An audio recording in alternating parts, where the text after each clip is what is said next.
Professor Gang Pang is from the School of Humanities, York St. John University in England. He's a physical and environmental chemist and a freshwater ecologist.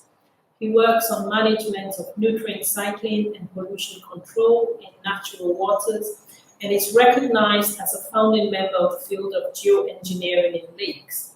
Professor Gang pioneers in developing cost-effective and safe technologies for toxic, harmful algal bloom and water pollution controls, modified local soil technology, and fundamental physiochemical theories. That's metastable equilibrium absorption theory, and methods in environmental and geochemical interfacial sciences. He has a track record of multidisciplinary studies in chemical, environmental, ecological, water, nano, and aqua geoengineering areas. He's the vice president of the Water Environment Committee, a Chinese Society of Environment. He's published widely, has over 240 peer-reviewed papers, and has filed 50 patents.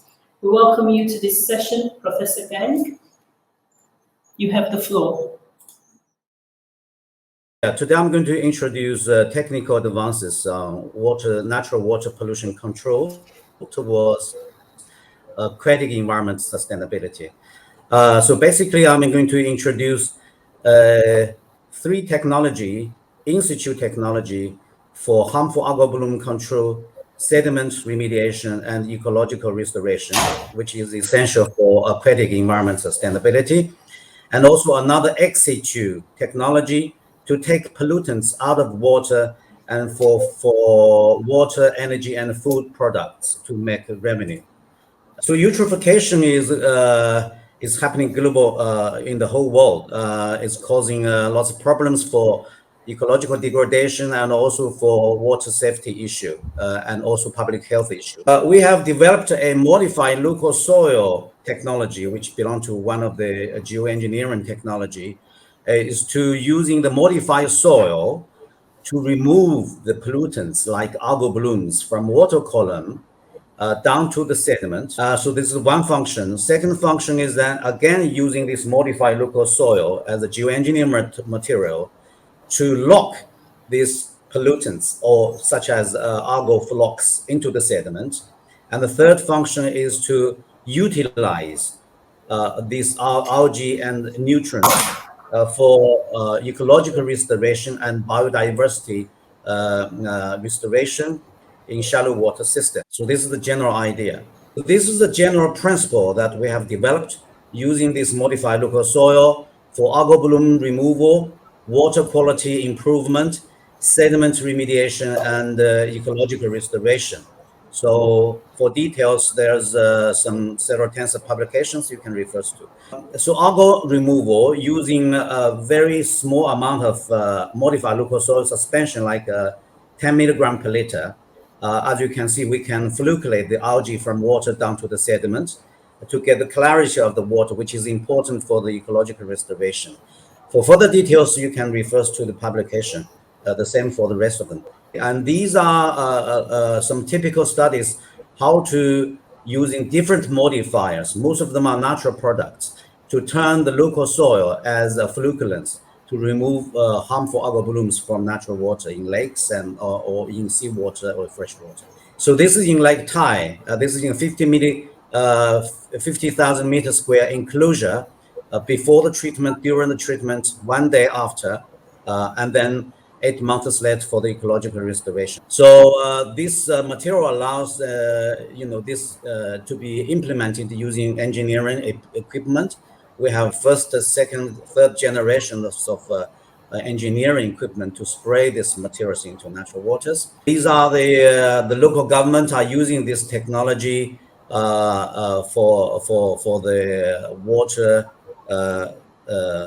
quality improvement in operation. Again, using this for the industry are using it for ecological restoration and algal bloom removal. This is one, and so this one is reported the long-term responses after the application of this technology. Next slide, please. So this technology is called geoengineering in lakes, which follows the idea that I provide to remove the algae down to the sediment, turn them into resources for ecological restoration. So that function is to remove pollutants from water, temporarily store them into the sediment. The second function is to convert and decompose these pollutants in the sediment. So the first function is to contain these pollutants in the sediment rather than let them resuspended back to water. For further details, it refers to the previous year's paper. Also, it can turn the flux from sediment to water nutrient flux, reverse that flux so that it can absorb these nutrients from water into sediment. Also, it can help to decompose the toxins and other. And so the reason for this is because these soil materials contains oxygen nanobubble materials, and that can remediate the hypoxia in the polluted sediment, which is very important to maintain the DO levels and also redox potential status of the sediment, which is essential to remediate the loss of sediment pollution. So for further details, refers to this paper. This technology can also manipulate the nitrogen and phosphorus cycling after capping the sediment using oxygen nanobubble modified soil materials. So this is a real lake application. For further details, refers to this paper, please. And also manipulate the greenhouse gases emission from sediment to the air. And so, as you can see in this study, in the control, the methane emission can be reduced from 1.3 gram per meter square down to 0.3 gram per meter square. And also, it can remediate arsenic, heavy metal pollution in sediment. So, for example, in this paper, it's reported eutrophication can enhance arsenic pollution. By using oxygen nanobubble, we can reduce this arsenic release from sediment to water dramatically down to WHO standard of 10 microgram per liter. Similarly, we can use this oxygen nanobubble modified soil capping technology to remediate the mercury toxicity, reduce the mercury, because the oxic condition will prevent the formation of organic mercury, which has a higher toxicity than the inorganic mercury. So that was the sediment remediation. And also, once the sediment and the water quality are improved, this technology can then introduce to shallow water ecological restoration.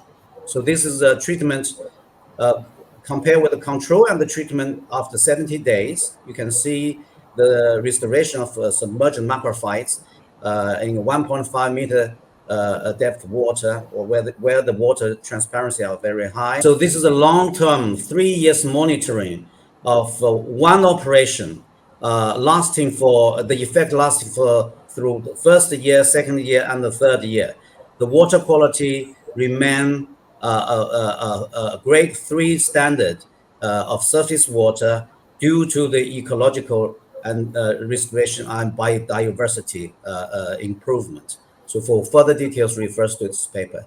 And so this is the evidence to see why this is happening, because this technology can turn utilize nutrients from algae and then grow them into macrophytes by manipulating their status from water to the sediment, so that this paper proved that these nutrients are indeed transferred from the algae and the growth into the macrophyte. So for those who are interested in this engineering development, you can refer to this paper for 5 field pilot studies. So recently, that's the 2 institute technology to remove pollutants and utilize them for ecological restoration and water quality improvement. And now this one, iWEF one, is to harvest this algae out of water and the nutrients and the pollutants, and then turn them into products to make revenue, so that this environmental technology become more green and sustainable. So this is the idea. For example, we are flocculating and floating this algae, and then you can see in the right bottom corner a machine we can harvest at very large scale of algae that can take the nutrients away from the water to the lands. And then we can, first of all, utilize this harvested algae for wastewater treatment so that we can improve the water quality before it's discharged wastewater to natural waters, and also get enhanced the biomass of algae. Then we can utilize this algae for again, this for wastewater treatment and also for biofuel production. For further details, refers to this paper. Again, we can also utilize that for electricity production, refers to this one paper.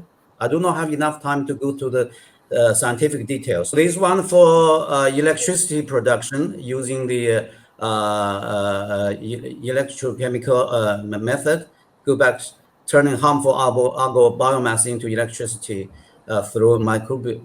Okay.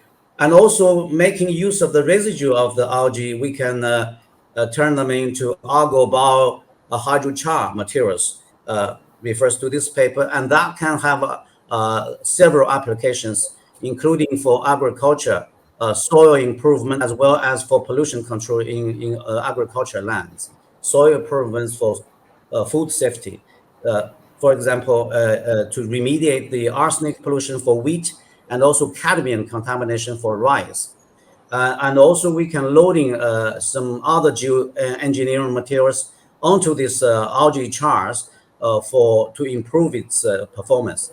This one is to finally turn them into fertilizers for agriculture to increase for controlled nutrients release to improve the yield. So in general, the iWEF framework is trying to remove the pollutants from natural water, and then using a series of technology to turn them into a series of products of water quality, agriculture, and the green energy.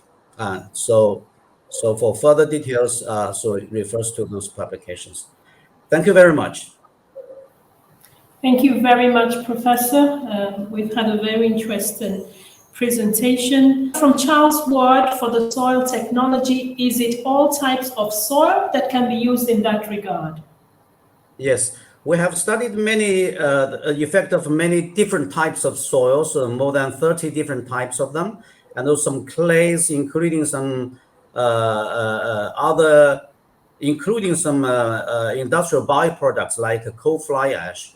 As long as these materials are not contaminated, after modification of using our technology, which is a very low amount of them, usually less than 1% of them, so these soils or clays can be used for this purpose.